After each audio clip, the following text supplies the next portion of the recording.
Well, good morning. Yes, it's me, Kenny Polcari, your host of the party. And today is Friday, January 17th, 2025. And here are the things you need to know to get your day started. Well, that explosive rally that happened on Wednesday had no follow through yesterday.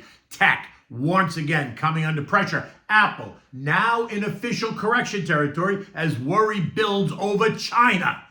I'm just not concerned about it. I just am not, but whatever. Cleveland's Hammack calls it like it is, and we're going to get to that in a moment. Bonds rally, gold and oil are holding steady, and next week it brings a new administration and a whole bunch of new policies. And what do we have for dinner tonight? We're having the polpetti di nonna. We'll get to that in a moment because it's a really delicious, simple comfort food dish.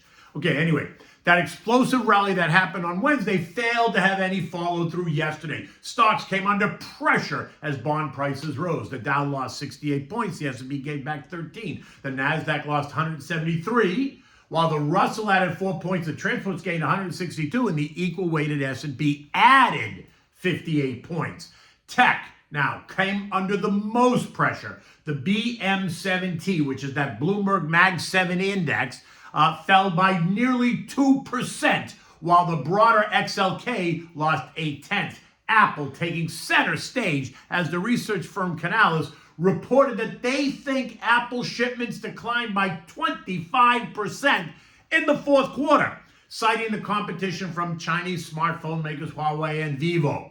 The headline meant to remind investors of the growing challenges for Apple, considering that domestic brands are gaining popularity in China because of their AI-capable phones. Apparently something that Apple's latest phones don't have in China.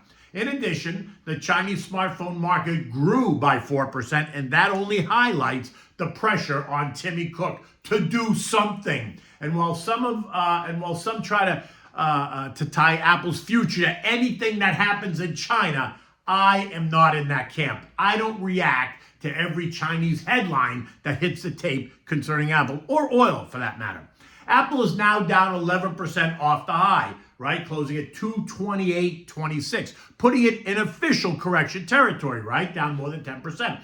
The chart says that it could test and should test 220 to see if it holds. 220 was a level that provided plenty of support from the July to the November 2024 timeframe. A test would prove whether or not investors are concerned about this latest headline. 220 would also represent a 15% move off the high, and anywhere between here and there, I'd be a buyer of Apple.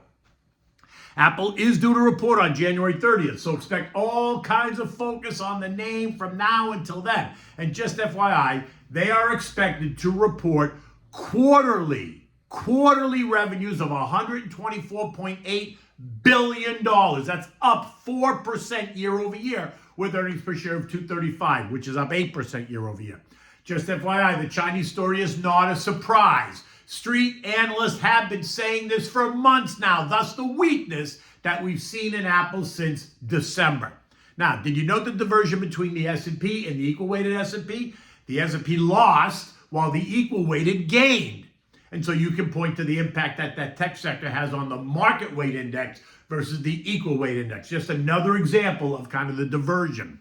Now, 3 of the 11 sectors ended the day lower, while 8 of them gained. As noted, tech lost ground the most, right? Followed by consumer discretionary down 0.5% and communications down 0.6. In the plus column, utilities were the winner, up 2.5%. Real estate up 2.25%. Industrials up 1.2%. Basic materials gained 0.8. Consumer staples and energy both up 0.75%. Financials up 0.7, with healthcare carrying up the rear, gaining 0.4%. Retail came under pressure as retail sales were a bit lighter than the expectation. The value trade gained while the growth trade lost. Now the contra trades, they were all just a little bit higher. The DOG up 0.2, the SH up 0.2, and the PSQ up 0.7%. The VIX rose by 3%, right? Weakness in tech driving that move, causing the VIXY to rise by only about 0.2. The bond market rallied, the TLT up 0.3, the TLH up 0.4, the AGG gaining 0.25%. The 2-year yield now stands at 4.22%, down 4 bips. The 10 years at 4.59%, and that's down 6 bips from yesterday.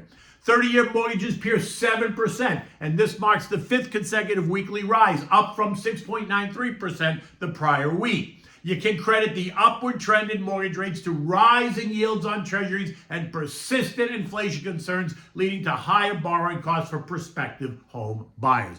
Oil continues to tease the $80 level. Demand is up, as recent reports showed another decline in U.S. stockpiles, and cold weather bolstering heating fuel demand.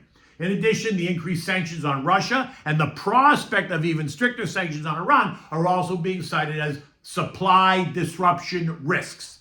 Note that there was nothing in this report said anything about China. Gold continues to trade in the 27.25, 27.50 range as investors and traders continue to bet on rate cuts later this year. So far, gold is up 5% year to date. This on top of the strong 2024. It was up 27%. We're teasing the December high of 27.60. If we pierce that, then watch as the Momo guys try to take it right to 2800. Any pullback would find support down at 2670, which is the trend line.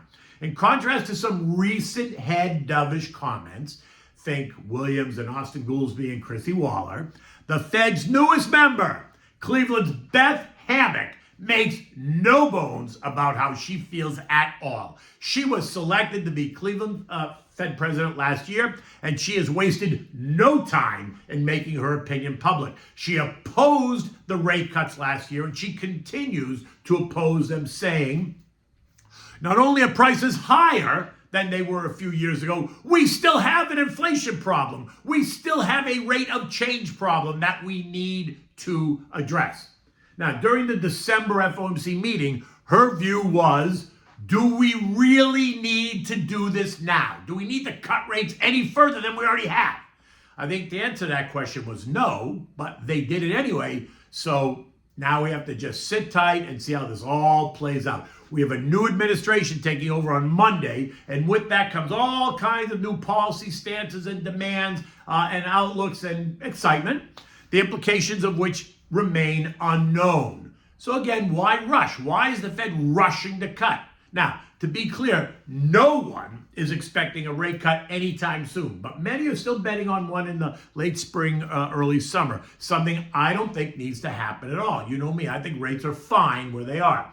Eco data today is all about housing starts, which are expected to be up 3%, building permits down 2.2%. In addition, you're going to get industrial production up 0.3%, while capacity utilization comes in at 77%. It would be up slightly over last month.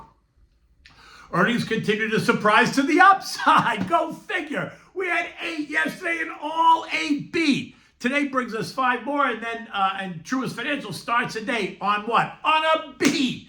We're going to hear from Fastenal, Schlumberger, Huntington Bank shares, and State Street as well. Next week, the reports ramp up, so get ready. U.S. futures this morning are up. Dow futures up 160, S&P's up 22, Nasdaq's up 100, while the Russell's ahead by 10. Today is the last day of trading under the Biden administration, and Monday is a holiday. It's Martin Luther King Day, in addition to being the inauguration. It feels like we're going to continue to churn in the 5,830, 6,000 range as we move through earnings season and get kind of a better sense of what the view is. The blackout period for the FOMC members begins on Tuesday, but for the most part, I'm not expecting any surprises from Nikki T or Goldman Sachs. They always end up being deep throat if the Fed needs to say something. The Fed has made it very clear that there's no rate cut in the cards this month or the next couple of months.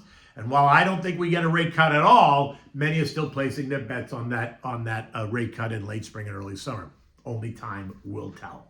European markets this morning are higher. The FTSE hit a new intraday high even as UK retail sales data disappointed. This on top of the weaker UK growth figures for November, which came in below estimates. The weaker data supporting an easier monetary policy. Think cuts. At 7 a.m., we have the UK and Italy both up by 1.2%, France and Germany up 1%, while Spain and the Euro stock index are up about 0.7. The SP ended the day at 59.37, down 13 points. Now, while we did pierce the upper band yesterday at 59.50 to trade up to as high as 59.64, we failed to hold that, which makes me believe that 59.50-ish is going to remain resistance for now, with 58.30 as a level of support. in case anyone's worried about the downside.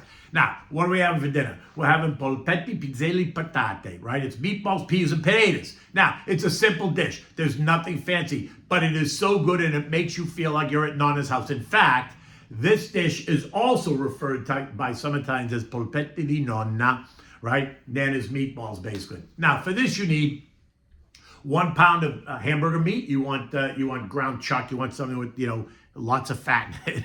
You need Parmigiano cheese, plain breadcrumbs, 1 egg, salt and pepper. You need a white onion that you've chopped. You need garlic, parsley, white wine, frozen peas, and small yellow potatoes that you cut into little bite-sized pieces. You peeled them and cut them into bite-sized pieces. Now, in a bowl, you're going to make the meatballs. You're going to add the meat, season it with salt and pepper, add the cheese, the garlic, the breadcrumbs, and the chopped parsley. Mix it well, and then make them into meatballs. But, make them soft. Don't squish them, right? You want to make like the size of a golf ball. Now, in a large skillet, you're going to heat up some olive oil, add in the diced onion, saute that for 5 minutes. Now you're going to add in the meatballs all around. When they're browned all over, then you're going to add in a cup of the white wine, the frozen peas, and the bite-sized pieces of the yellow potato. Add in a cup of water as well, bring it to a boil, and then turn the heat down to low and cover the pan tightly and let it cook for about 15 minutes. When you're ready to serve them, place the meatballs on the plate and dress them with the peas and the potatoes and the sauce. That's still in the pan. Anyway, it's simple yet delicious, and it's really kind of comfort food. You can't go wrong with this dish. In any event, it is Friday. The weekend's coming. Monday's a holiday, so we'll see you on Tuesday. Until then, take good care.